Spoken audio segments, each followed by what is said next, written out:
ಇವತ್ತು ನಮ್ಮ ಜಿಲ್ಲೆ ಪರಿಸ್ಥಿತಿ ಈ ಥರ ಆಯ್ತಲ್ಲ ಅಂತ ರೈತರು ತೀರಾ ಕಂಗೆಟ್ಟು ನಾನಾ ಭಾಗಗಳಿಂದ ಫೋನ್ ಮಾಡಿ ಈ ಥರ ನಮ್ಮ ಪರಿಸ್ಥಿತಿಗಳಾಗಿದೆ, ಈ ಅಧಿಕಾರದಲ್ಲಿರೋರು ಅಧಿಕಾರದಲ್ಲಿ ಇಲ್ದಿರೋರು ಎಲ್ಲ ಎಲ್ಲಿಗೆ ಹೋಗಿದ್ದೀರಿ, ಬಂದು ಇದನ್ನು ಪ್ರತಿಭಟಿಸಿ ನಮಗಾಗ್ತಿರೋ ನೋವನ್ನ ಅಧಿಕಾರದಲ್ಲಿರೋರು ಗಮನಕ್ಕೆ ತೊಗೊಂಡು ಬಂದು ಇದನ್ನು ಸರಿ ಮಾಡಿ ಅಂತೇಳಿ ಜಿಲ್ಲಾದ್ಯಂತ ಜನರ ಒತ್ತಡ ಇದೆ.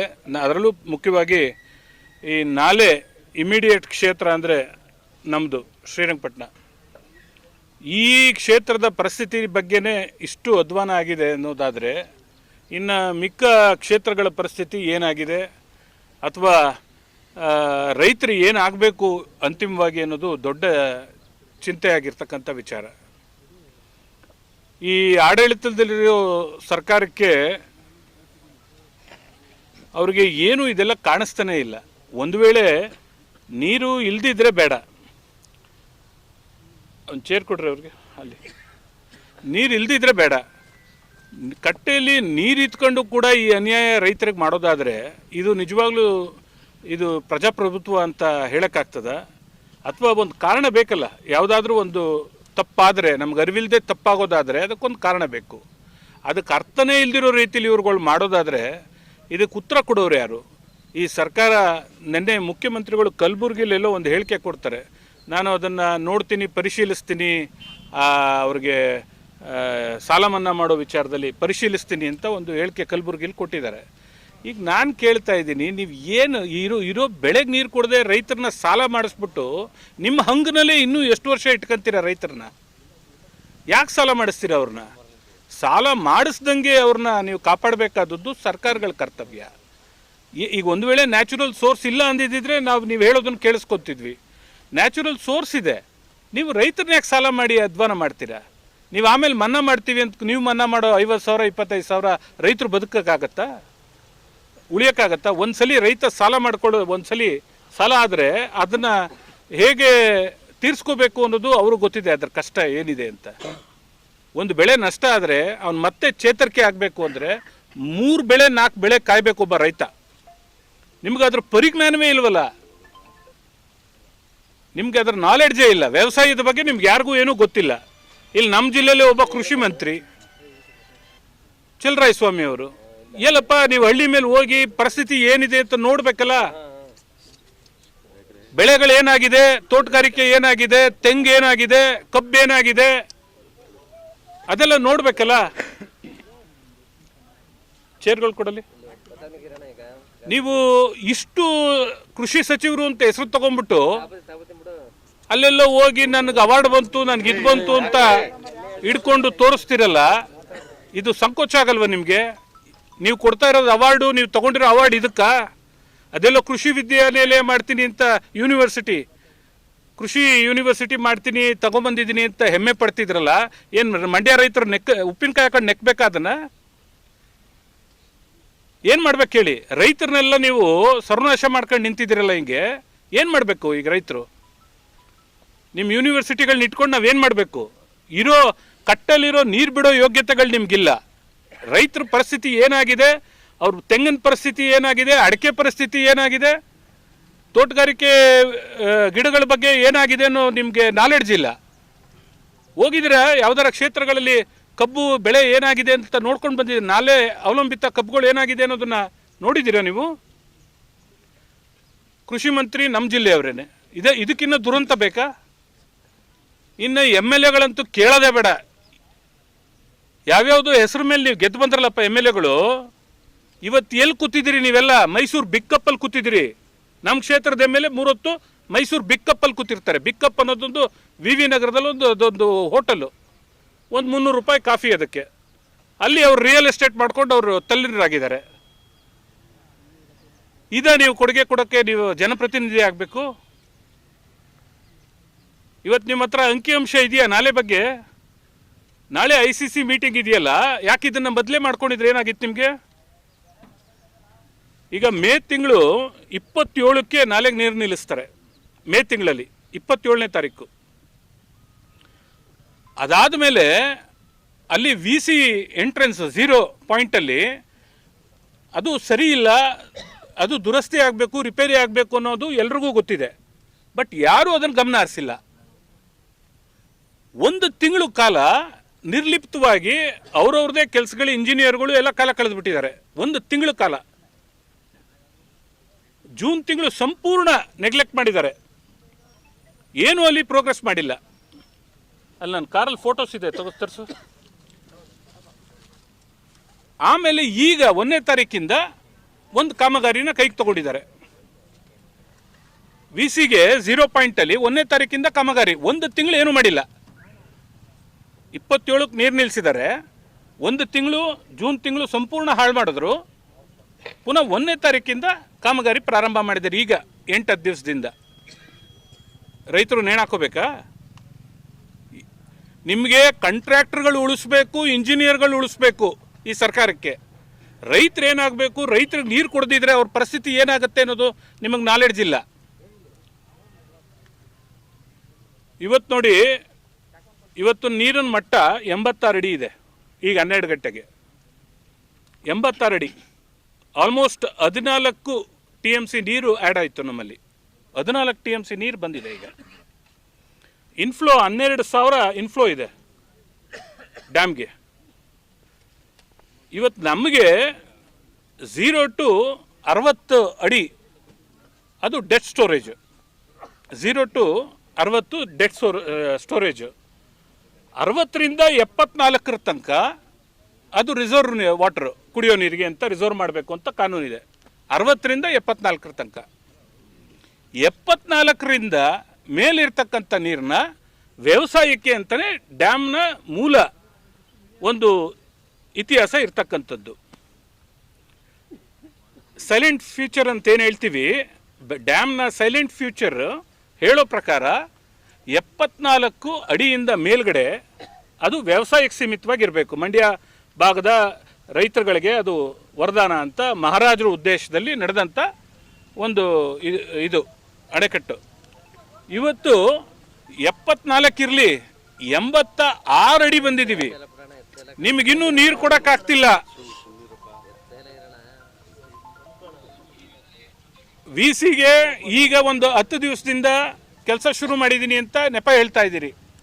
ಈಗ 10 ಡೇಸ್, 1 ತಿಂಗಳು ಮನೇಲಿ ಮಲಗಿದ್ರಿ, ಟ್ರಾನ್ಸ್ಫರ್ಗಳು ಓಡಾಡ್ತಿದ್ರಿ, ಮಂತ್ರಿಗಳ ಹತ್ರ MLAಗಳ ಹತ್ರ ವ್ಯವಹಾರ ಮಾಡ್ತಿದ್ರಿ, ಇಲ್ಲಿಗೆ ಹಾಕೊಡಿ ಅಲ್ಲಿಗೆ ಹಾಕೊಡಿ ಅಂತ. ಇವಾಗ ರೈತರಿಗೆ ನೀರು ಬೇಕಾದಾಗ ಇವಾಗ ನೀವು ನಾಳೆ ಕೆಲಸ ಮಾಡ್ಕೊಂಡು ನಿಂತಿದ್ದೀರಿ ಅಲ್ಲಿ.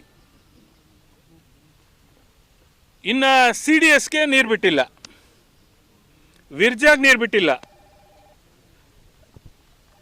RBLL ನೀರು ಬಿಟ್ಟಿಲ್ಲ, ರಾಜ ಪರಮೇಶ್ವರಿಗಿಲ್ಲ, ಬಂಗಾರದೊಡ್ಡಿಗಿಲ್ಲ. ನೀವು ಏನೂ ಮಾಡದೆ ಅಧಿಕಾರಿಗಳನ್ನ ಓಲೈಸ್ಕೊಂಡು, ಅಧಿಕಾರಿಗಳ ಇಂಟ್ರೆಸ್ಟ್ ಕ್ಯಾರಿ ಮಾಡಿಕೊಂಡು, ನಿಮ್ಮ ಕಾಂಟ್ರಾಕ್ಟರ್ಗಳು ಯಾರು ನಿಮ್ಮ ಕಾಂಟ್ರಾಕ್ಟರ್ಗಳಿದ್ದಾರೆ, ನೀವು ಪ್ಯಾಕೇಜ್ ಮಾಡಿ ಟೆಂಡರ್ ಕೊಟ್ಟಿದ್ದೀರಲ್ಲಪ್ಪ, 1 ವರ್ಷದಿಂದ ಪ್ಯಾಕೇಜ್ ಮಾಡಿ ಟೆಂಡರ್ ಕೊಟ್ಟಿದ್ದಾರೆ. 1 ವರ್ಷ ಬೇಕಾಯಿತು, ಇನ್ನೂ ಕೆಲಸ ಮುಗಿಸಿಲ್ಲ. ಅಧಿಕಾರಿಗಳು ಸಂಬಳ, ಸಾರ್ವಜನಿಕರು ಸಂಬಳ ತಿಂತಾ ಇದ್ದಾರೆ. ಈಗ ಅವರು 10 ದಿವಸದಿಂದ ಅವ್ರ ಕೆಲಸ ಮುಗಿಸ್ಕೊಳಕ್ಕೆ ನಿಂತಿದ್ದಾರೆ. ಆಯ್ತು, ಅವ್ರ ಕೆಲಸ ಅವ್ರ ದರಿದ್ರ ಬುದ್ಧಿಗಳೇ ಇದು ಮೊದಲಿಂದ. ಈ ಇಂಜಿನಿಯರ್ಗಳು ಅವರು ಮೊದಲಿಂದನೇ ಈ ದರಿದ್ರ ಬುದ್ಧಿ. ಅವ್ರಿಗೆ ರೈತರ ಬಗ್ಗೆ ಇಂಟ್ರೆಸ್ಟ್ ಇಲ್ಲ. ಜನ ಆರ್ಸಿ ಗೆಲ್ಸಿರೋ ಈ MLAಗಳು, ಮಂತ್ರಿಗಳು, ಮಾಜಿ ಮಂತ್ರಿಗಳು ಏನು ಮಲ್ಲಾಗರು ಬಂದಿದೆ ಇವ್ರಿಗೆ. ಈ ಪರಿಸ್ಥಿತಿಯಲ್ಲಿ ಜನನ ಕೈ ಬಿಟ್ರಲ್ಲ. ಇವತ್ತು ನಾವು ಹೋಗಿದ್ವಲ್ಲ ನೋಡ್ಕೊಂಬರೋಕ್ಕೆ ಕಬ್ಬನ, ಮನ್ಸಾಗತ್ತಾ ನಿಮಗೆ? ಅದು ಯಾವ ಧೈರ್ಯದಲ್ಲಿ ನೀವು ರಸ್ತೆ ಮೇಲೆ ಓಡಾಡ್ತೀರಾ? ಜನ ಕ್ಷಮಿಸ್ತಾರ ನಿಮ್ಮನ್ನ? ಅವ್ರ ಮನೆ ಹಾಳು ಮಾಡ್ತಿದ್ದೀರಲ್ಲ ನೀವೀಗ. ತೆಂಗು ಕೆಳಗೆಲ್ಲ ಹಳದಿ ಕಟ್ತಾ ಇದೆ.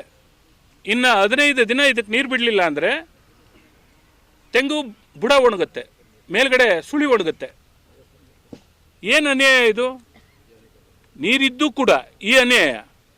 86 ಅಡಿ ನೀರಿದೆ, ಇನ್ನೂ ನಾಲೆಗಳಿಗೆ ನೀರು ಬಿಟ್ಟಿಲ್ಲ. ಅದಕ್ಕೆ ಇದು VC ಒಂದು ರಿಪೇರಿ ಮಾಡ್ತಿರೋ ಕಾರಣ ಹೇಳ್ಕೊಂಡು ಇನ್ನು ಅದಕ್ಕೆ ಬಿಟ್ಬಿಟ್ರೆ ಈ ಭಾಗದ ರೈತರೆಲ್ಲ ದಂಗೆ ಎದ್ದು ಬಿಡ್ತಾರೆ ಅನ್ನೋ ಕಾರಣಕ್ಕೆ ಆ ನೀರನ್ನು ಬಿಡ್ತಾ ಇಲ್ಲ. ಇವ್ರ ಸ್ವಾರ್ಥ ಎಷ್ಟಿದೆ ನೋಡಿ. ಅಧಿಕಾರಿಗಳು ತಮ್ಮ ಬೇಳೆ ಬೇಯಿಸ್ಕೊಳ್ಳೋಕ್ಕೆ ಕಾಂಟ್ರಾಕ್ಟರ್ ಜೊತೆ ಅವ್ರದ್ದು ವ್ಯವಹಾರ ಬಗೆಹರಿಸ್ಕೊಳ್ಳೋಕ್ಕೆ ಅವರು ತಲ್ಲೀನರಾಗಿದ್ದಾರೆ. ಇನ್ನು ನೀವು ಆಯ್ಕೆ ಮಾಡಿರ್ತಕ್ಕಂಥ ಜನಪ್ರತಿನಿಧಿಗಳು ಹೋಟ್ಲುಗಳಲ್ಲಿ ರಿಯಲ್ ಎಸ್ಟೇಟ್ ಮಾಡ್ಕೊಂಡು ಕಾಲ ಕಳೀತಾ ಇದ್ದಾರೆ. ನಮ್ಮ MLA ಅಂತೂ ಅಲ್ಲಿ ಮೈಸೂರು ಬಿಗ್ ಕಪ್ಪಲ್ಲಿ ಸಿಗ್ತಾರೆ. ನೀವು 10 ಗಂಟೆಗೆ ಬಂದುಬಿಟ್ರೆ 12 ಗಂಟೆ ಗಂಟ ಎಲ್ಲ ಗಿರಾಕಿಗಳು ಒಟ್ಟಿಗೆ ಅಲ್ಲಿಗೆ ಹೋಗ್ಬೋದು, ಅಲ್ಲೇ ಸಿಗ್ತಾರೆ. ಒಂದು 300 ರೂಪಾಯಿ ಕಾಫಿಯಲ್ಲಿ. ಇಲ್ಲಿ ಶೆಡ್ ಪಕ್ಕ ಕುತ್ಕೊಂಡು ಪೋಸ್ಟ್ ಕೊಡ್ತಾರಲ್ಲ, ಎಲ್ಲ ಕುತ್ಕೊಂಡು ನಾವು ಸಿಂಪಲ್ ಕಾಫಿ ಕುಡಿಯೋದು ಅಂತ ತೋರಿಸ್ತಾರಲ್ಲ, ಅವ್ರ ಯೋಗ್ಯತೆಗಳನ್ನ ನೀವು ಮೈಸೂರಿಗೆ ಬಂದು ಒಂದು ಸ್ವಲ್ಪ ಅದು ಹಿಡಿದು ನೋಡಿ ಗೊತ್ತಾಗುತ್ತೆ. 300 ರೂಪಾಯಿ ಕಾಫಿ, ಅಲ್ಲಿ ಅವ್ರ ಬಿಸ್ನೆಸ್ ನಡೆಯುತ್ತೆ, ರಿಯಲ್ ಎಸ್ಟೇಟ್. ನಿಮಗಿಲ್ಲಿ ಶ್ರೀರಂಗಪಟ್ಟಣದಲ್ಲಿ ಜನ ಕಷ್ಟ ಹೇಳ್ಕೊಳ್ಳೋಕ್ಕೆ ಶಾಸಕರ ಕಚೇರಿ ಇಲ್ಲ. ಅದನ್ನು ತೊಗೊಂಡೋಗಿ ಎಲ್ಲೋ ಒಳೆ ಪಕ್ಕದಲ್ಲಿ ಎಲ್ಲೋ ಹಾಕ್ಕೊಂಡಿದ್ದಾರೆ IB ಹಿಂದೆ, ಅಲ್ಲಿ ಬೀಗ ಹಾಕಿ ಹೆಚ್ಚು ಕಮ್ಮಿ ವರ್ಷಾನುಗಟ್ಟಲೆ ಆಗೋಯ್ತು. ಶಾಸಕರೆಲ್ಲೂ ಸಿಗ್ತಾ ಇಲ್ಲ, ಜನ ಕಷ್ಟ ಹೇಳ್ಕೋಬೇಕು ಅಂದ್ರೂ. ಎಲ್ಲೋ ಅವ್ರು ತಂಡ ಕರ್ಕೊಂಡು ಹೋಗ್ತಾರೆ ಗುದ್ಲಿ ಪೂಜೆಗಳಿಗೆ, ತಂಡ ಪೂಜೆ ಮಾಡ್ಕೊಂಡು ನಾಪತ್ತೆ. ನೀವು ಹಳ್ಳಿ ಮೇಲೆ ಬಂದು ಕಬ್ಬು ಹೆಂಗಾಗಿದೆ, ಏನಾಗಿದೆ, ಇದಕ್ಕೆ ಏನು ಮಾಡಬೇಕು ಅನ್ನೋ ಮಾನವೀಯತೆ ಬೇಡವೇನ್ರಿ? ನಾವು ಇವ್ರ ಜನದ ಜೊತೆಲಿ ಹುಟ್ಟಿದೀವಿ ಅನ್ನೋ ಒಂದು ಇದು ಬೇಡವಾ? ಅಧಿಕಾರ ಅನ್ನೋದು ಇಷ್ಟೇನಾ? ಸಿಕ್ಕದ ಮೇಲೆ ನಾಪತ್ತೆ. ಈಗ ನಮ್ಮ ಪರಿಸ್ಥಿತಿಗಳು ಹಿಂಗಾದ್ರೆ ಇನ್ನು ಮದ್ದೂರು ಭಾಗದ ರೈತರ ಪರಿಸ್ಥಿತಿಗಳೇನು? ಅಲ್ಲಿ ಕುಡಿಯೋ ನೀರಿನ ಪರಿಸ್ಥಿತಿ ಏನು ನಡೀತಿದೆ ಇಲ್ಲಿ? ನಿಮ್ಮ ಮಂಡ್ಯ ಜಿಲ್ಲೆಯಲ್ಲಿ ನೀವು ಆಡಿದ್ದೇ ಆಟ.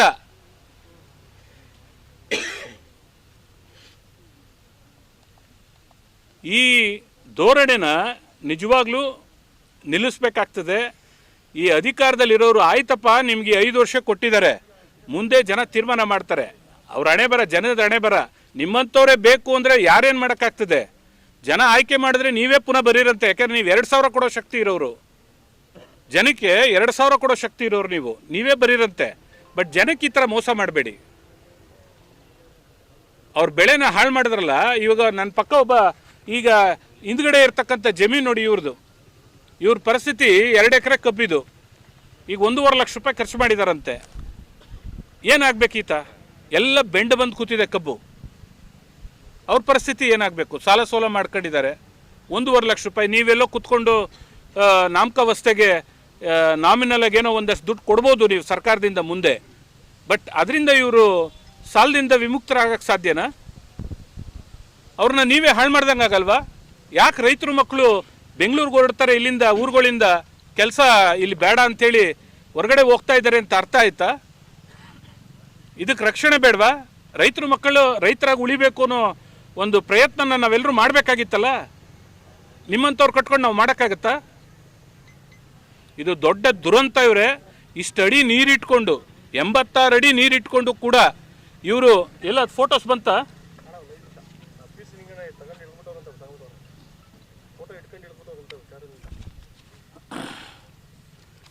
ಇವತ್ತು KRS ಅಲ್ಲಿ ಈಗ ಶುರು ಮಾಡಿದ್ದಾರೆ 10 ದಿವಸದಿಂದ ಕೆಲಸನ.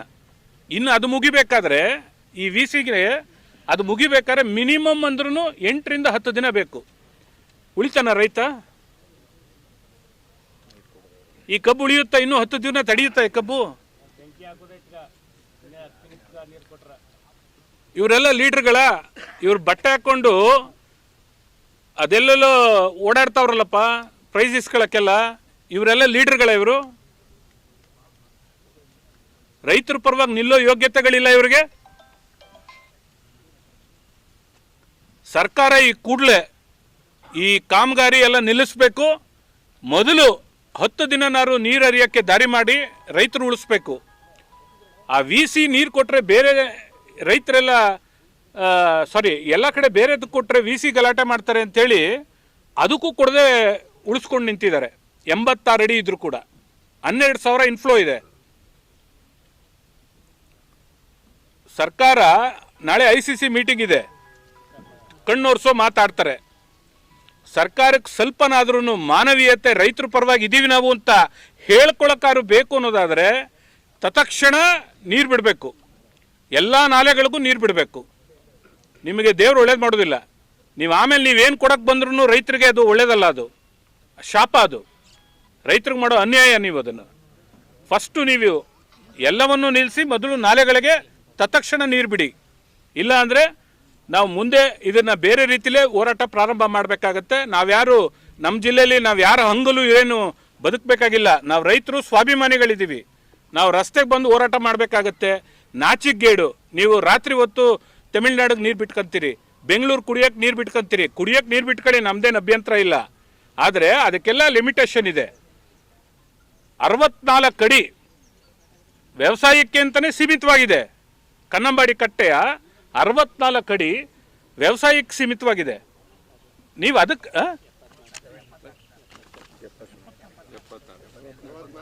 74 ಅಡಿ, ಸಾರಿ 74 ಅಡಿ ವ್ಯವಸಾಯಕ್ಕೆ ಅಂತ ಸೀಮಿತವಾಗಿದೆ. ಇವತ್ತು ನೀವು ಆ ವ್ಯವಸಾಯಕ್ಕೆ ಸೀಮಿತವಾಗಿರೋದನ್ನು ನೀವು ಕೊಡದೇ ಇದ್ದರೆ ನೀವು ರೈತರಿಗೆ ಮಾಡೋ ದ್ರೋಹ. ಅದ್ಯಾವ ಮಕ ಹೊತ್ಕೊಂಡು ನಮ್ಮ ಜಿಲ್ಲೆ ಒಳಗೆ ಬರ್ತೀರ ನೀವು? ಜನದ ಹತ್ರ ಮಾನ ಮರ್ಯಾದೆ ಬೇಡವಾ ನಿಮ್ಮ? ಇಲ್ಲ, ಅವ್ರಿಗೆ ರೈತರ ಬಗ್ಗೆ ಆಸಕ್ತಿ ಇಲ್ಲ. ಅವ್ರಿಗೇನೆಂದರೆ ಈಗ ನಾಮಕಾವಸ್ಥೆಗೆ ಸಭೆಗಳು ನಡಿಬೇಕು. ರೈತರ ಬಗ್ಗೆ ಅವರು ನೀರು ಕೊಡೋ ಅಭಿಪ್ರಾಯದಲ್ಲಿ ಇಲ್ಲ. ಅವ್ರ ಉದ್ದೇಶ ಸಭೆ ನಡೆಸಿದ್ವಿ, ಮತ್ತೆ ಇನ್ನೊಂದು 8 ದಿವಸ ಡೇಟ್ ತೊಗೊಂಡು ಅಲ್ಲಿ ಕೆಲಸ ಮುಗಿಸ್ಕೋಬೇಕು. ಅವ್ರ ಕಾಂಟ್ರಾಕ್ಟರ್ಗೆ ಅನುಕೂಲ ಆಗಬೇಕು, ಇಂಜಿನಿಯರ್ಗಳಿಗೆ ಅನುಕೂಲ ಆಗಬೇಕು. ಇಂಜಿನಿಯರ್ಗೆ ಅನುಕೂಲ ಆದರೆ ಅದು ಫೈನಲಾಗಿ ಎಲ್ಲಿಗೆ ಹೋಗುತ್ತೆ? ಆ ಮಂತ್ರಿಗಳಿಗೆ ಹೋಗುತ್ತೆ. ಇದು ಒಂದು ಪ್ಯಾಕೇಜ್ ಥರ ಇದೆಲ್ಲ. ನೀವು ರೈತರ ಹಾಳಾಗೋಗ್ಲಿ ಲೆಕ್ಕಕ್ಕಿಲ್ಲ ಇವರಿಗೆ. ಕುಮಾರಸ್ವಾಮಿ ಅವರು ವಿ ಸಿಗೆ ದುಡ್ಡು ಕೊಟ್ರಲ್ಲ ಈ ವಿ ಸಿ ಅಭಿವೃದ್ಧಿಗೆ, ಆಗ ತತ್ಕ್ಷಣ ಶುರು ಮಾಡ್ಬೋದಾಗಿತ್ತು. ಅದು ಮುಂದೆ ಬರ ಬಂದಾಗ ಮಾಡ್ಕೊಳ್ಳೋಣ. ಈ ಸನ್ನಿವೇಶದಲ್ಲಿ ರೈತರಿಗೆ ತೊಂದರೆ ಕೊಡಬಾರ್ದು ಅನ್ನೋ ಕಾರಣಕ್ಕೆ ಆ ದಿವಸದಲ್ಲಿ ನಾವು ಕೆಲಸ ಮಾಡಲಿಲ್ಲ, ನಿಲ್ಲಿಸಿದ್ವಿ. ಲಾಸ್ಟ್ ಟೈಮ್ 300 TMC ಅಷ್ಟು ನೀರು ಹರಿದೋಯ್ತು. ಆ ಹೆಚ್ಚುವರಿ ನೀರನ್ನು ಉಪಯೋಗಿಸೋದಕ್ಕೆ ಮತ್ತು ಸ್ಟೋರೇಜ್ ಮಾಡ್ಕೊಳ್ಳೋದಕ್ಕೆ ನಮಗೆ ಅಭ್ಯಂತರ ಇಲ್ಲ. ಇವರು ಜಾರಿ ಥರದ್ದು ಮಿನಿ ಡ್ಯಾಮ್ ಥರದ್ದು ಏನಾದ್ರು ಒಂದು ಎಲ್ಲರೂ ಮಾಡ್ಕೋಬೇಕಲ್ಲ. ಪ್ರತಿ ಸಲ 5 ವರ್ಷಕ್ಕೊಂದು ಸಲ ಬರ ಬರುತ್ತೆ ಅನ್ನೋದು ಗೊತ್ತಾಗೋಗೈತೆ. ಈಗ 3 ವರ್ಷಕ್ಕೆ ಬರ್ತಾ ಇದೆ. ಈ ಆಲ್ಟರ್ನೇಟ್ ಮಾಡ್ಕೊಳ್ಳೋದು ಬರೀ ಮೇಕೆದಾಟು ತೋರಿಸ್ಕೊಂಡೆ ಕೂತ್ಕೊಂಡ್ರೆ ರೈತರು ಹೆಂಗೆ ಉಳಿಯೋದು? ಅಲ್ಲ, ಹಿಂದೆ ಎಸ್ ಎಂ ಕೃಷ್ಣ ಅವರಿದ್ದಾಗ ಅದರಿಂದನೇ ಭಾಳ ಭಾಗಗಳಲ್ಲಿ ಕೆರೆ ಕಟ್ಟೆಗಳಿಗೆ ಲಿಂಕ್ ಕೊಡಿಸಿದ್ರು ಮತ್ತು ಅನೇಕ ಜಮೀನು ಅನ್ಅಫಿಷಿಯಲ್ ಆಗಿ ಅವಕ್ಕೆಲ್ಲ ನೀರಾವರಿ ಮಾಡಿಸಿ ಲಕ್ಷಾಂತರ ಭೂಮಿನ ಹೆಚ್ಚುವರಿ ನೀರಾವರಿ ಮಾಡಿಸಿದ ಉದ್ದೇಶ ಅದೇ ಕಾರಣಕ್ಕೇನೆ. ಆ ದೂರದೃಷ್ಟಿ ಇರ್ತಕ್ಕಂಥ ನಾಯಕರುಗಳಿದ್ದಾಗ ನ್ಯಾಯ ಸಿಕ್ಕುತ್ತೆ. ಈ ರೀತಿ ಸುಮ್ಮನೆ ಶೋ ರನ್ ಮಾಡೋಕ್ಕೆ ಇರ್ತಕ್ಕಂಥವ್ರಿಂದ ನ್ಯಾಯ ಸಿಕ್ಕೋದಿಲ್ಲ. ದೂರದೃಷ್ಟಿ ಬೇಕು. ತಾವೇನು ಹೇಳಿದ್ರಿ, ಮುಂದಾಗಿ ಕೆರೆ ಕಟ್ಟೆಗಳು ತುಂಬಿಸ್ಕೊಳ್ಳೋದು. ಈಗ ಇವತ್ತು ನಮ್ಮ ಇವರು ಕೃಷಿ ಮಂತ್ರಿ ಒಂದು ಕಡೆ ಹೇಳ್ತಿದ್ರಂತೆ, ಈಗ ಸ್ವಲ್ಪ ನಾಲೆಗೆ ನೀರು ಬಿಟ್ಬಿಟ್ರೆ ನಮ್ಮ ಕೆರೆ ಕಟ್ಟೆ ತುಂಬಿಸಿ ಅಂತಾರೆ, ನಾವೆಲ್ಲಿ ತುಂಬಿಸೋಕ್ಕಾದದು ಈಗ ಅಂತ. ಹಂಗಾದ್ರೆ ಏನು ಮಾಡೋಕ್ಕೆ ಕೊಟ್ಟಿದ್ರಿ ಇವರು? ನಮ್ಮ ಕೃಷಿ ಮಂತ್ರಿ ಅಂತ, ಮಾಜಿ ಮಂತ್ರಿ ನಮ್ಮ ಜಿಲ್ಲೆಯವರು ಅಂತ ಹೇಳ್ಕೊಳ್ಳೋಕೆ ಸಂಕೋಚ ಆಗುತ್ತಲ್ಲ. ಅಲ್ಲ, ಮಾಜಿ ಇವ್ರು ನಮ್ಮ ಜಿಲ್ಲೆಯವ್ರು ತಾನೇ ಮಾಜಿ, ಈಗ ಇಮಿಡಿಯೇಟ್ ಹೋಗಿರೋರು. ಇವ್ರು ನಮ್ಮ ಕೆರೆ ಕಟ್ಟೆಗಳನ್ನ ತುಂಬಿಸೋ ವಿಚಾರದಲ್ಲಿ ಇವರು ಹಿಂದೆ ಹಾಕೋದಾದ್ರೆ ಹಂಗಾರೆ ದನ ಕರುಗಳೆಲ್ಲ ಏನಾಗಬೇಕು? ನಮ್ಮಲ್ಲಿ ಜಾನುವಾರುಗಳು, ರೈತರ ಜಾನುವಾರುಗಳು ಏನಾಗಬೇಕು? 86 ಅಡಿ ಇದೆ, ನಿಮ್ಗೇನು ಬಂದಿದೆ ಇವ್ರಿ ನೀರು ಕೊಡೋಕ್ಕೆ? ನಾಚಿಗೇಡಲ್ವ ಇದು?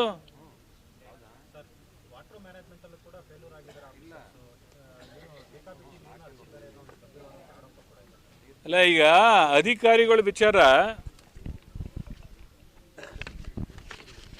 ನೋಡಿ. ಈಗ ಇದು 1 ವಾರದಿಂದ ಕೆಲಸ ಶುರು ಮಾಡಿದ್ದಾರೆ. ಈ ಕೆಲಸ ನಾಳೆಯಿಂದ ನಿಲ್ಲಿಸ್ಬಿಡೋಕ್ಕಾಗತ್ತಾ ಇವ್ರುಗಳು? ಇವ್ರಿಗೇನಾದ್ರು ಕಾಮನ್ ಸೆನ್ಸ್ ಇದೆಯಾ? ಯಾರನ್ನ ಓಲೈಸೋಕ್ಕೆ ಇದಿಟ್ಕೊಳ್ರಿ. ಇದು ನೋಡಿ, ಇದು ಅಲ್ಲಿದು KRS ಇವತ್ತಿನ ಫೋಟೋಗಳು. ಡ್ಯಾಮ್ ಕೆಲಸ ಅಲ್ಲಿ ಝೀರೋ, VC ಮುಂದ್ಗಡೆ ಝೀರೋಲ್ಲಿ ಮಾಡ್ತಾ ಇರೋದು. ಈಗ ಬೇಕಿತ್ತಾ ಈ ಪರಿಸ್ಥಿತಿ? ಕಬ್ಬು ಬೆಳೆ, ತೆಂಗೆಲ್ಲ ಒಣಗ್ತಾ ಇದೆ. ಇದು ಬೇಕಿತ್ತಾ? ಒಂದು 10 ದಿನ ನೀರು ಕೊಟ್ಬಿಟ್ಟು ಆಮೇಲೆ ಮಾಡಿದ್ರೆ ಆಗ್ತಿರ್ಲಿಲ್ವಾ ಇದನ್ನು? 1 ತಿಂಗಳಿಂದ ನೀವು ಮಲಗಿದ್ರಾ ಅಧಿಕಾರಿಗಳು? ಜನಪ್ರತಿನಿಧಿಗಳು ಮಲಗಿದ್ರಾ?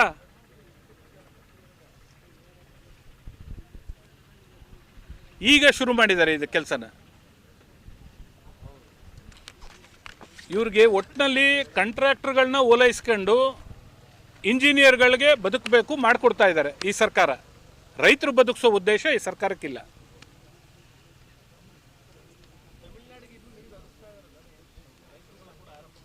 ಇಲ್ಲ, ನನಗೆ ಅದ್ರ ಬಗ್ಗೆ ಮಾಹಿತಿ ಇಲ್ಲ ಇವರೇ. ನನಗೂ ಭಾಳಷ್ಟು ಜನ ರೈತರುಗಳು ಫೋನ್ ಮಾಡಿದರು, ತಮಿಳ್ನಾಡಿಗೆ ನೀರು ಹೋಗ್ತಾ ಇದೆ ಅಂತ. ನಾನು ಸಂಬಂಧಪಟ್ಟ ಅಧಿಕಾರಿಗಳು ಮತ್ತು ಟೆಕ್ನಿಕಲ್ ಪರ್ಸನ್ಸ್ ಹತ್ರ ಮಾತಾಡಿದೆ. ಅದು ಕುಡಿಯೋ ನೀರಿಗೆ ಬಿಟ್ಟಿದ್ದಾರೆ ಅನ್ನೋ ಥರ ಮಾತಾಡ್ತಾರೆ. ಅದ್ರ ಬಗ್ಗೆ ನಂಗೆ ಪೂರ್ಣ ಮಾಹಿತಿ ಇಲ್ಲ. ಅದೆಲ್ಲ ಆಮೇಲೆ ಚರ್ಚೆ ಮಾಡೋಣ. ನಾಲೆಗಳಿಗೆ ನೀರು ಬಿಡೋಕ್ಕೆ ಏನು ತೊಂದರೆ ಆಗಿದೆ? ರೈತರ ನಾಲೆಗಳಿಗೆ 86 ಅಡಿ ಆದಮೇಲೆ ನೀರು ಬಿಡಬೇಕಲ್ಲ. ಅದನ್ನೇ ದಟ್ಸ್ ವಾಟ್ ನಾನು ಅದಕ್ಕೆ ಬಂದಿರೋದು ಇವತ್ತಿಲ್ಲಿ. ಅಲ್ಲಿ ಈಗ ಹೋಗಿ ಕಬ್ಬು ಒಂದು ಪರಿಸ್ಥಿತಿ ನೋಡ್ಕೊಂಡು ಬಂದ್ವಲ್ಲ, ಎಷ್ಟು ಬೇಜಾರಾಗತ್ತಿವ್ರೆ ಪಾಪ. ನೋಡಿ ಇವರು ಎಲ್ಲ ಸಾಲ ಮಾಡ್ಕೊಂಡು ಕೂತಿದ್ದಾರೆ ಹಿಂದ್ಗಡೆ. ಈ ಸ್ಥಿತಿ ಇದೆ ಕಬ್ಬು. ಏನಾಗಬೇಕು ಇವರೆಲ್ಲ?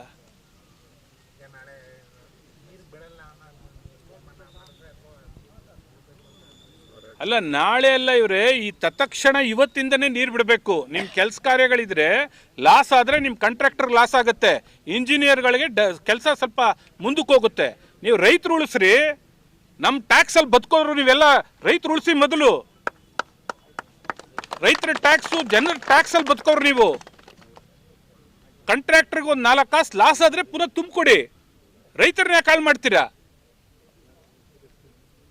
ತತ್ಕ್ಷಣ ಇವತ್ತಿಂದನೇ ನೀರು ಬಿಡಬೇಕು, ನಾಳೆಯಿಂದ ಅಲ್ಲ. ನಿಮ್ಗೇನಾದ್ರು ರೈತರ ಬಗ್ಗೆ ಕಾಳಜಿ ಇದ್ರೆ ಈ ಸರ್ಕಾರಕ್ಕೆ ಇವತ್ತಿಂದ ನೀರು ಬಿಡಬೇಕು. ಇಲ್ಲ ಅಂದರೆ ನಾಳೆ ನೀವು ತಗೊಳ್ಳೋ ನಿರ್ಧಾರಗಳೇನಾದ್ರು ಹೆಚ್ಚು ಕಮ್ಮಿಗಳು ಆಯಿತು ಅಂದರೆ ಅನಿವಾರ್ಯವಾಗಿ ಜನ ರಸ್ತೆಗೆ ಬರ್ತಾರೆ. ವಿಕೋಪಕ್ಕೆ ಹೋಗೋ ಪರಿಸ್ಥಿತಿ ನೀವೇ ಮಾಡ್ಕೊತೀರ. ಇವತ್ತೊಂದು ಪ್ರೆಸ್ ಮೀಟ್ ಮಾಡ್ತೀವಿ ಅಂದರೆ ಇಷ್ಟು ಜನ ಬರ್ತಾರೆ ಅಂದರೆ ಅರ್ಥ ಮಾಡ್ಕೊಳ್ಳಿ ಅವ್ರ ಮನೋಸ್ಥಿತಿ ಯಾವ ಮಟ್ಟಕ್ಕೆ ಹಾಳಾಗಿದೆ ಅಂತ. ಈಗ ನೀರು ಬಿಡೋದ್ರಿಂದ ಈ ರೈತ ಉಳಿದು ಬಿಡ್ತಾನೆ ಅನ್ನೋ ದಾಟಿ ಅಲ್ಲ, ಅಟ್ಲೀಸ್ಟ್ ಅವ್ರ ಸಾಲ ಕಟ್ಕೊಳ್ಳೋಕೆ ದಾರಿ ಆಗುತ್ತೆ. ನೀವೇನ್ರಿ ಅವ್ರ ಸಾಲ ಮನ್ನಾ ಮಾಡೋದು? ಅವರೇನೇ ತಾಕತ್ತಿದ್ದು ದುಡಿತಾ ಇದ್ದಾರೆ, ಅವ್ರಿಗೆ ಏನು ಒದಗಿಸ್ಬೇಕು ಸೌಲಭ್ಯಗಳನ್ನ ಅದನ್ನು ಕೊಡಿ. ನೀವು ಬೇಡವಾದ್ದೆಲ್ಲ ಮಾಡಿಕೊಂಡು ಕೃಷಿ ವಿದ್ಯಾಲಯ ಅದು ಇದು ಬೇಡವಾದು ಮತ್ತೊಂದೆಲ್ಲ ಮಾಡ್ಕೊಂಡು ನಿಂತಿದ್ದೀವಿ ಅಂತ ಹೇಳ್ತೀರಲ್ಲ, ನಿಮಗೆ ಸಂಕೋಚ ಆಗಲ್ವಾ? ಎಷ್ಟು ಹಳ್ಳಿಗಳು ಎಷ್ಟು ಕ್ಷೇತ್ರಗಳಿಗೆ ಬಂದು ನೀವು ಜಮೀನುಗಳು ಪರಿಶೀಲನೆ ಮಾಡಿದಿರಿ ಕೃಷಿ ಮಂತ್ರಿಗಳೇ? ನಿಮ್ಮ ದಾಟಿಲೇ ನೀವು ರಾಜಕಾರಣ ಮಾಡಬೇಕು ಅನ್ನೋಕ್ಕೆ ಬಂದ್ಬಿಟ್ರೆ ರೈತರು ಕಾಪಾಡೋರು ಯಾರಂಗಾರೆ? ಸ್ವಲ್ಪ MLAಗಳು ರಸ್ತೆಗೆ ಬಂದು ಜನ ಕಷ್ಟ ಕೇಳ್ರಿ. ನೀವೆಲ್ಲ ರಿಯಲ್ ಎಸ್ಟೇಟ್ ಮಾಡ್ಕೊಂಡು ನಿಂತಿದ್ದೀರಿ. ನೀವು ಈ ಸಾರಿ ಮಂಡ್ಯ ಜಿಲ್ಲೆ ದುರಂತ ಇದು. ಬಹುತೇಕರು, ಎಲ್ಲರೂ ಅಲ್ಲ, ಬಹುತೇಕರು ರಿಯಲ್ ಎಸ್ಟೇಟ್ಗಳು ಮಾಡ್ಕೊಂಡು ನಿಂತುಬಿಟ್ಟಿದ್ದಾರೆ. ನೆಕ್ಸ್ಟ್ 2,000 ರೂಪಾಯಿ ಕೊಡಬೇಕು, 3,000 ರೂಪಾಯಿ ಕೊಡಬೇಕು ಜನಕ್ಕೆ ಅಂತ. ರಾಜಕಾರಣ ಹಂತಕ್ಕೆ ತಲುಪಿಬಿಟ್ಟಿದೆ. ನಮಗಂತೂ ಆ ಶಕ್ತಿ ಇಲ್ಲ. ನೀವೇ 3,000 ಕೊಟ್ಟು ಗೆಲ್ಲಿರಂತೆ, ಬಟ್ ಅಟ್ಲೀಸ್ಟ್ ಜನಕ್ಕಿಂತ ಅನ್ಯಾಯ ಆಗೋದನ್ನಾರು ನಿಲ್ಲಿಸ್ಬೇಕಲ್ಲ. ಮೈಸೂರು ಬಿಕ್ಕಪ್ ನಮ್ಮ ಶಾಸಕರಿಗೆ ಹೇಳೋದು, ಆ ಬಿಕ್ಕಪ್ಪಿಂದ ಹೊರಗಡೆ ಬಂದು ಪುಣ್ಯಾತ್ಮ ಈ ಒಣಗಿರೋ ಕಬ್ಬುಗಳ ಹತ್ರ ಬಂದು ಒಂದ್ಸಲಿ ಸುತ್ತಾಡ್ಕೊಂಡು ಹೋಗ್ರಿ, ಜನದ ಕಷ್ಟ ನಿಮ್ಗೆ ಅರ್ಥ ಆಗುತ್ತೆ.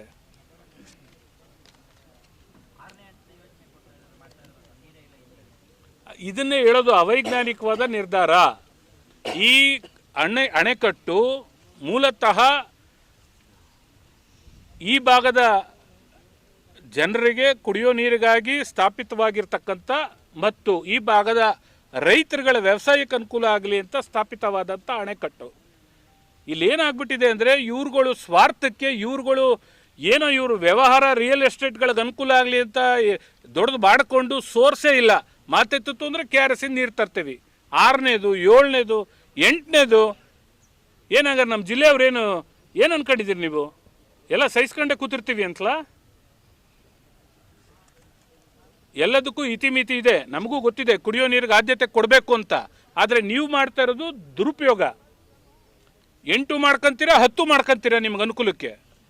ಹಂಗೆ ರೈತರು ಏನಾಗಬೇಕು? ಈ ಭಾಗದಲ್ಲಿ ರೈತರು ಇಲ್ಲೂ ನಿಮಗೆ ರಿಯಲ್ ಎಸ್ಟೇಟ್ ಮಾಡಿ ನಿಮಗೆಲ್ಲ ಜಮೀನು ಬಿಟ್ಕೊಡ್ಬೇಕಷ್ಟೇ ನಾವೆಲ್ಲ ನಿಮ್ಮ ರಿಯಲ್ ಎಸ್ಟೇಟ್ಗೆ. ಅಂತಿಮವಾಗಿ ಅದನ್ನೇ ನಿಮ್ಮ ಉದ್ದೇಶ. 6th face 9th face 10th face ಮಾಡ್ಕೊಂಡು ಹೋದರೆ ಅಂತಿಮವಾಗಿ ಇದನ್ನು ನಿಮ್ಮ ರಿಯಲ್ ಎಸ್ಟೇಟಿಗೆ ಬಿಡ್ಬೇಕು ನಾವು.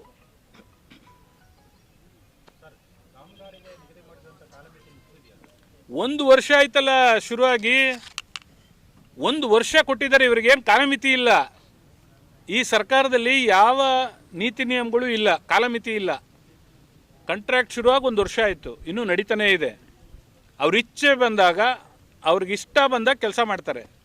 ನೀವು ರೈತರು ಸತ್ತೋದ್ರೆ ಸತ್ತೋಗ್ಬೋದು, ತೆಂಗು ಒಣಗೋದ್ರೆ ಒಣಗೋಗ್ಬೋದು, ಅಡಿಕೆ ಸುಟ್ಟೋದ್ರೆ ಸುಟ್ಟೋಗ್ಬೋದು, ಕಬ್ಬು ಮುಗಿದೋದ್ರೆ ಮುಗಿದೋಗ್ಬೋದು. ಅವ್ರಿಗೆ ಟೈಮ್ ಇದ್ದಾಗ, ಆ ಇಂಜಿನಿಯರ್ಗಳು ಫ್ರೀ ಆದಾಗ, ಟ್ರಾನ್ಸ್ಫರ್ಸ್ ಎಲ್ಲ ಮುಗಿದ ಮೇಲೆ ಯಾರ್ಯಾರು ಇಲ್ಲಿಗೆ ಅಕಾಮಿಡೇಟ್ ಆಗ್ತಾರೆ ಅದ್ರ ಮೇಲೆ ಶುರು ಆಗ್ತವೆ ಕೆಲಸಗಳು. ಯಾವುದು ಫಾಲೋ ಇಲ್ಲ, ಯಾವುದು ಫಾಲೋ ಆಗ್ತಾ ಇಲ್ಲ. ಇವರೇ ಇವತ್ತು ಮಂಡ್ಯ ಜಿಲ್ಲೆ ಪರಿಸ್ಥಿತಿ ಯಾವ ಮಟ್ಟಕ್ಕೆ ಹೋಗಿದೆ ಅಂದರೆ, ಪ್ರಾಮಾಣಿಕವಾಗಿ ಎದೆ ಮೇಲೆ ಕೈ ಇಟ್ಕೊಂಡು ಮಾತಾಡಲಿ, ಅಧಿಕಾರಿಗಳು ಎಷ್ಟು ವಿಕೋಪಕ್ಕೆ ಹೋಗಿದ್ದಾರೆ ಅಂದರೆ, ಒಬ್ಬರು ತಹಸೀಲ್ದಾರ್ ಲೆವೆಲ್ ಆಗಲಿ, ಒಬ್ಬರು ADLR ಲೆವೆಲ್ ಆಗಲಿ, ಆ ಲೆವೆಲ್ಗಳ ಅಧಿಕಾರಿಗಳನ್ನ ಯಾರು ರೈತರು ಹೋಗಿ ಮಾತಾಡ್ಸೋಕ್ಕಾಗ್ತಾ ಇಲ್ಲ. ಅವ್ರು ದುಡ್ಡಿಲ್ಲದೆ ಯಾವುದು ಏನು ತಗೊಳ್ಳೋದೇ ಇಲ್ಲ. ಫೈಲು 10 ಸಲ ಓಡಾಡಿಸ್ತಾರೆ, ದುಡ್ಡಿಲ್ಲದೆ ಮಾಡಲ್ಲ. ಕೇಳಿದ್ರೆ ನಾವು MLA ಕೊಟ್ಟು ಬಂದಿದ್ದೀವಿ ಅಂತಾರೆ, 25 ಕೊಟ್ಟಿದ್ದೀವಿ, 30 ಕೊಟ್ಟಿದ್ದೀವಿ, 50 ಲಕ್ಷ ಕೊಟ್ಟಿದ್ದೀವಿ MLAಗೆ ಅಂತಾರೆ. ಎಲ್ರಿಗೂ ಗೊತ್ತಿರೋ ಸತ್ಯ ಇದು. ಈ ಸಲ ನಡೀತಿರ್ತಕ್ಕಂಥ ಭ್ರಷ್ಟಾಚಾರ ಎಲ್ರಿಗೂ ಗೊತ್ತಿದೆ, ಯಾರೂ ಮಾತಾಡಕ್ಕೆ ರೆಡಿ ಇಲ್ಲ. ಜನ ಏನಾಗಬೇಕು ಇವ್ರೆ?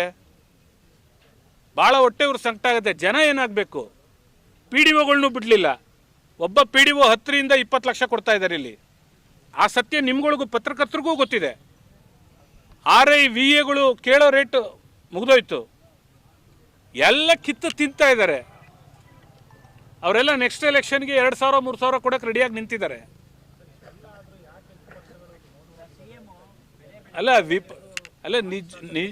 ಅಲ್ಲ ನಿಜವಾಗ್ಲೂ ಸಂಕೋಚ ಆಗತ್ತೆ ಇವ್ರೆ. ಎಲ್ಲಿದೆ ವಿಪಕ್ಷ? ಎಲ್ಲಿದೆ? ಪ್ರಾಕ್ಟಿಕಲಾಗಿ ಹೇಳಿ. ಇವತ್ತು ನಾನು ಒಂದು ಪಕ್ಷದಲ್ಲಿ ಇದ್ದೀನಿ, ಆದರೂ ಮಾತಾಡ್ತೀನಿ. ಯಾರು ಸರಿಯಾದ ಕುಮಾರಣ್ಣ ಒಬ್ಬರು ಗುಡ್ಗಾಡ್ಕೊಂಡು, ನಾನು ಅದಕ್ಕೆ ಮೊನ್ನೆ ತಗೊಳ್ಳಿಗೆ ಬಂದಾಗ ಕುಮಾರಣ್ಣಂಗೆ ಹೇಳಿದೆ, ನೀವು ಕೇಂದ್ರ ಸಚಿವರಾಗೋದು ಬೇಡ, ಸಾಕು, ನಿಲ್ಲಿಸ್ಬಿಟ್ಟು ತತ್ಕ್ಷಣ ಬನ್ನಿ, ರಾಜ್ಯ ಸಮಸ್ಯೆಗಳು ತುಂಬ ಇದೆ, ನೀವು ಇಲ್ಲಿ ಸಮಸ್ಯೆಗಳ ಬಗ್ಗೆ ನೀವು ಇಮಿಡಿಯೇಟಾಗಿ ಕ್ರಮ ತಗೋಬೇಕಾಗಿದೆ, ನೀವು ರಾಜೀನಾಮೆ ಕೊಟ್ಬಿಟ್ಟು ಬನ್ನಿ ಅಂತ ನಾನು ಅವ್ರನ್ನ ಸಭೆಲೇ ಆಹ್ವಾನಿಸಿದ್ದೀನಿ. ತಗೊಳ್ಳಿ ಸಭೆಲಿ ತತ್ಕ್ಷಣ ರಾಜೀನಾಮೆ ಕೊಟ್ಟು ಬನ್ನಿ, ಇಲ್ಲಿ ಅಧ್ವಾನ ಆಗ್ಬಿಟ್ಟಿದೆ ಅಂತ. ವಿಪಕ್ಷಗಳು ಈ ವಿಪಕ್ಷ ಅಂದರೆ ಅದಕ್ಕೊಂದು ಭಯ ಇತ್ತು ಇವರೇ, ಇದೆಯಾ ಇವತ್ತು? ಅದು ನನಗೆ ಗೊತ್ತಿಲ್ಲ. ನನ್ನ ವೈಯಕ್ತಿಕ ಅಭಿಪ್ರಾಯ ಮಾತ್ರ ಮಾತಾಡ್ತೀನಿ, ನಾನು ಪಕ್ಷದ ಪರವಾಗಿ ಮಾತಾಡ್ತಿಲ್ಲ. ನನ್ನ ವೈಯಕ್ತಿಕ ಅಭಿಪ್ರಾಯ ಹೇಳ್ತಿದ್ದೀನಿ. ಯಾವುದೇ ವಿಪಕ್ಷಗಳು ಕೂಡ ಪ್ರಾಮಾಣಿಕವಾಗಿ ಜನರಿಗೆ ನ್ಯಾಯ ಕೊಡೋ ನಿಟ್ಟಿನಲ್ಲಿ ನಿಂತಿಲ್ಲ. ಅದರಿಂದನೇ ಕಾಂಗ್ರೆಸ್ನವ್ರಿಗೆ ಭಾಳ ಖುಷಿಯಾಗ್ಬಿಟ್ಟು ಅವ್ರ ಇಚ್ಛೆ ಬಂದಂಗೆ ನಡ್ಕೊತಾ ಇದ್ದಾರೆ. ಯಾವುದೇ ಇರ್ಬೋದು, ಕಾಂಗ್ರೆಸ್ನಲ್ಲೂ ಒಳ್ಳೆ ಮಂತ್ರಿಗಳಿದ್ದಾರೆ, ಒಳ್ಳೆಯವರಿದ್ದಾರೆ, ಬಟ್ ಅದೆಲ್ಲ ಕಮ್ಮಿ ಆಗೋಯ್ತು. ಈಗೆಲ್ಲ ರಿಯಲ್ ಎಸ್ಟೇಟ್. ಅವ್ರ ಚರಿತ್ರೆಗಳನ್ನ ತಗೊಳ್ಳಿ, ಅವ್ನು ಯಾರು MLA ಇದ್ದಾನೆ, ಅವ್ರದ್ದು ಬೇರೆ ಆ ಪೊಲೀಸ್ ರೆಕಾರ್ಡ್ಸ್ ತೆಗೆದು ನೋಡಿ ಇವ್ರೆ, ಅವ್ರ ಯೋಗ್ಯತೆಗಳು ಗೊತ್ತಾಗ್ತವೆ ನಿಮಗೆ. ಅವ್ರ ಮೇಲೆ ಕೇಸ್ಗಳಾಗಿದೆಯಲ್ಲ, ಅವ್ರ ಯೋಗ್ಯತೆಗಳು ಅಲ್ಲೇ ಗೊತ್ತಾಗ್ತವೆ. ಅವ್ರು ಬಿಳಿ ಕಾಗ್ದನ ಅವ್ರ ಯೋಗ್ಯತೆಗಳೇನು, ಅವ್ರು ಏನು ಬಿಸ್ನೆಸ್ ಮಾಡ್ತಾ ಇದ್ದಾರೆ ಅಂತ ಕ್ರಾಸ್ ಚೆಕ್ ಮಾಡಿ ಲೀಗಲಾಗಿ ಮಾಡ್ತಾ ಇದ್ದಾರೆ. ಎಲ್ಲ ರಿಯಲ್ ಎಸ್ಟೇಟ್ ಮೇಲೆ ನಿಂತಿದ್ದಾರೆ, ಎಲ್ಲರೂ ರಿಯಲ್ ಎಸ್ಟೇಟು. ಕಾನೂನು ಚೌಕಟ್ಟಿನಲ್ಲಿ ಇರ್ತಕ್ಕಂಥ ವ್ಯವಹಾರ ಎಷ್ಟು ಜನ ಮಾಡ್ತಾ ಇದ್ದಾರೆ? ರೈತರ ಜಮೀನನ್ನ ಬೇರೆಯವ್ರಿಗೆ ಕೊಡಿಸ್ತಾರೆ, ಇಲ್ಲಾಂದ್ರೆ ಅವರೇ ತೊಗೊತಾರೆ, ಅದನ್ನು ಲೇಔಟ್ ಮಾಡ್ತಾರೆ, ದುಡ್ಡು ಮಾಡ್ಕೊಂಡು ಭದ್ರವಾಗಿದ್ದಾರೆ. ನಿಮ್ಮ ಕಬ್ಬು ಒಣಗೋದ್ರಷ್ಟು, ನಿಮ್ಮ ಅಡಿಕೆ ಬಿದ್ದೋದ್ರಷ್ಟು. ವಿಪಕ್ಷ ಅಂತ ಯಾರು ಏನು ಕೆಲಸ ಮಾಡೋ ದಾಟಿಲಿ ಇಲ್ಲ ಇವರೇ. ನಮ್ಮ ರಾಜ್ಯದಲ್ಲಿ ಇದೊಂದು ದೊಡ್ಡ ದುರಂತ ಆಗಿದೆ. ಇಲ್ಲಿ ಆಪೋಸಿಷನ್ ಅನ್ನೋದೇ ಸರಿಯಾಗಿಲ್ಲ. ಬರಲೇಬೇಕು. ನಾನು ಈ ಮೂಲಕ, ಈ ಪ್ರೆಸ್ ಮುಖಾಂತರ ಹೇಳ್ತೀನಿ, ಕುಮಾರಸ್ವಾಮಿ ಅವರು ಬಂದು ಏನಾದ್ರು ಇಲ್ಲಿ ನಿಂತ್ಕೊಂಡು ರೈತರ ಪರವಾಗಿ, ರಾಜ್ಯದಲ್ಲಿ ಬಡವರ ಪರವಾಗಿ, ಜನಸಾಮಾನ್ಯ ಪರವಾಗಿ ಅವ್ರು ಹೋರಾಟ ಮಾಡಿದಷ್ಟೇ ಇಲ್ಲಿ ಜನಸಾಮಾನ್ಯರು ಉಳಿಯೋಕ್ಕೆ ಸಾಧ್ಯ. ಇನ್ಯಾರಿಗೂ ಇಂಟ್ರೆಸ್ಟ್ ಇಲ್ಲ. ರೈತರು ಉಳಿಬೇಕು ಅನ್ನೋ ಅಭಿಪ್ರಾಯ ಯಾರಲ್ಲೂ ಇಲ್ಲ. ದುರಂತ. ಈ ದುರಂತಕ್ಕೆ ನಾವೇನು ಹೇಳೋದ? ಜವಾಬ್ದಾರಿ ತೊಗೊಂಡವರು ಮಾಡ್ತಾ ಇಲ್ಲ. ಅಟ್ಲೀಸ್ಟ್ ಇಲ್ಲಿ ವಿರೋಧ ಪಕ್ಷದ ಲೀಡರ್ಗಳು ಅಂತಿರೋರು ಎಲ್ಲ ನಾಪತ್ತೆ. ಎಲ್ಲರೂ ರಿಯಲ್ ಎಸ್ಟೇಟಲ್ಲಿ ಬ್ಯುಸಿ ಇದ್ದಾರೆ. ನಾನು ಹೇಳಿದ್ನಲ್ಲ ಇವರೇ, ಅವ್ರದ್ದು ಸ್ವಲ್ಪ ತೆಗಿರಿ ನೀವು. ಅವರ ಹಿನ್ನೆಲೆ ಪೊಲೀಸ್ ರಿಪೋರ್ಟ್ಸು ಅದೆಲ್ಲ ಒಂಚೂರು ತೆಗೆದು ನೋಡಿ, ಒಂದು ಮಾಡಿ, ನೀವು ಆರ್ಟಿಕಲ್ ಮಾಡಿ. ಅವರು ಎಲ್ಲ ಜನಪ್ರತಿನಿಧಿ ಆಗಿರೋರು, ಆಗಬೇಕು ಅಂತಿರೋರು ಯೋಗ್ಯತೆಗಳೇನು ಅನ್ನೋದನ್ನ ಒಂದು ಸ್ವಲ್ಪ ತೆಗೆದು ನೋಡಿ. ಉತ್ತಮರು ಬರದೇ ಇದ್ರೆ ಯಾವ ಸ್ಥಿತಿ ತಲುಪುತ್ತೆ. ಇವತ್ತು ಕಬ್ಬು ಇಲ್ಲಿ ಒಣಗೋಗಿ ನಿಂತು ನಾವು ಇಲ್ಲಿ ಜಮೀನು ಹತ್ರ ಕೂತ್ಕೊಂಡು ಪ್ರೆಸ್ ಮಾಡ್ತಾ ಇದ್ದೀವಲ್ಲ, ಈ ಪರಿಸ್ಥಿತಿ ತಲುಪ್ತೀವಿ ನಾವು. 20% ಹಾಳಾಗೋಗ್ಲಿ ಇವರೇ, ಸ್ವಂತದ್ದು ಮಾಡ್ಕೊಳ್ಳಿ. 80% ಜನದ ಪರ ಇರಬೇಕಲ್ಲ. ನೀವು ಅದನ್ನು ಇಲ್ಲ ಅನ್ನೋದಾದರೆ ಜನ ಉಳಿಯೋಕ್ಕೆ ಸಾಧ್ಯನಾ? ದಯವಿಟ್ಟು ಸರ್ಕಾರ ಈ ಕೂಡಲೇ ಮಾನವೀಯತೆ ದೃಷ್ಟಿಯಿಂದ ರೈತರಿಗೆ ನೀರು ಬಿಡಿ.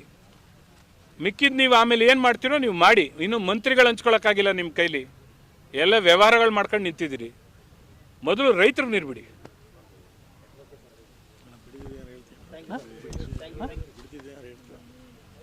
ಡೈವರ್ಟ್ ಆಗೋದು ಸಬ್ಜೆಕ್ಟು, ನೀರಿಗೆ ಸಂಬಂಧಪಟ್ಟಂಗೆ ಮಾತಾಡಿದ್ದೀವಿ.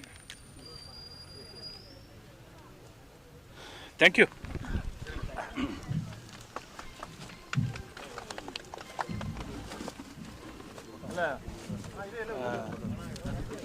ಇವ್ರು ರೈತರುಗಳು ಮಾತಾಡಬೇಕು ಅಂತಿದ್ರು ಮಧ್ಯದಲ್ಲಿ.